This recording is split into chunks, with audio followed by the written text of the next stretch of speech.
वनगमन पूर्व राम के द्वारा दान। बड़े भाई राम की आज्ञानुसार लक्ष्मण गुरु वशिष्ठ के पुत्र सुयज्ञ को अपने साथ ले आए। राम और सीता ने अत्यंत श्रद्धा के साथ उनकी प्रदक्षिणा की। इसके पश्चात उन्होंने अपने स्वर्ण कुंडल, बाजूबंद, कड़े, मालाएं तथा रत्न जटित अन्य आभूषणों को उन्हें देते हुए कहा, हे मित्र, जनकनंदिनी सीता भी मेरे साथ वन को जा रही है, इसलिए ये अपने कनकर्ण, मुक्तमाला, किंकणी, हीरे, मोती, रत्नादि समस्त आभूषण आपकी पत्नी को दान करना चाहती है। आप इन आभूषणों को सीता की ओर से उन्हें आदर तथा नम्रता के साथ समर्पित कर देना।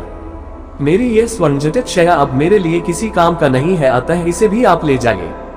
मेरे मामा ने अत्यंत स्नेह के साथ मुझे यह हाथी दिया था, इसे भी सहस्त्र स्वर्ण मुद्राओं के साथ आप स्वीकार करें। राम के वनगमन के विषय में ज्ञात होने पर सुयज्ञ के नेत्रों अश्रु भर आए।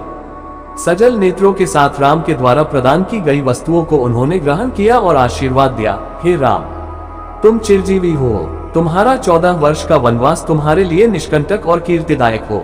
वनवास की अवधि समाप्त होने पर लौटने पर तुम्हें अयोध्या का राज्य पुनः प्राप्त हो। इस प्रकार आशीर्वाद देकर गुरुपुत्र सुयज्ञ विदा हुए।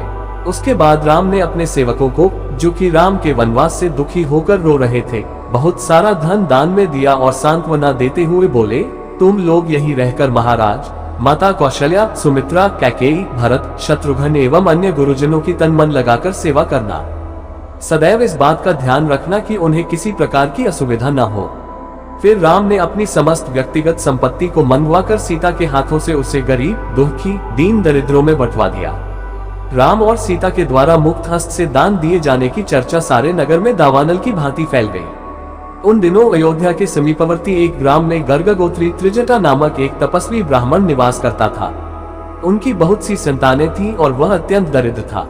उसे अपनी गृहस्थी का पालन पोषण करने में अत्यंत कठिनाई होती थी। राम के द्वारा किए जाने वाले दान की चर्चा सुनकर उसकी पत्नी ने उनसे से कहा, हे स्वामी, आपको भी ज्ञात हुआ होगा कि अयोध्या के ज्येष्ठ राजकुमार श्री रामचंद्र जी अपना सर्वस्व दान में वितरित कर रहे हैं। आप भी उनके पास जाकर याचना करें।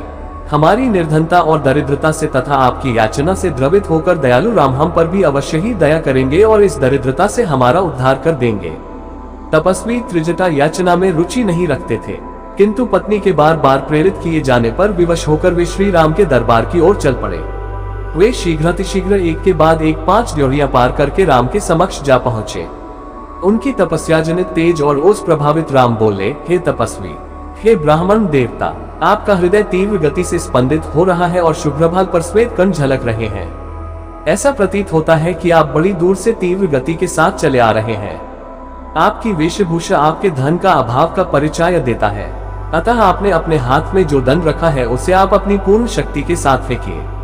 यह धन जहां पर जाकर गिरेगा, आपके खड़े होने से उस स्थान तक जितनी गौ खड़ी हो सकेंगी मैं आपको अर्पित कर दूंगा और उन गौओं के भरण पोषण के लिए भी पर्याप्त साधन जुटा दूंगा। इस आदेश को सुनकर त्रिजटा ने पूरी शक्ति के साथ धन फेंका। धन सरयू नदी के दूसरी पार जाकर गिरा। राम ने उसके बल की सराहना की तथा उसे अपनी प्रतिज्ञा अनुसार गौएं दान में दी। उनको विदा करने के पूर्व स्वर्ण, मोती, मुद्राएं, वस्त्रादि भी दान में दिया। इस प्रकार अपनी असंख्य धनराशि का दान कर सबको संतुष्ट करने के पश्चात वे सीता और लक्ष्मण के साथ पिता के दर्शनों के लिए चले गए।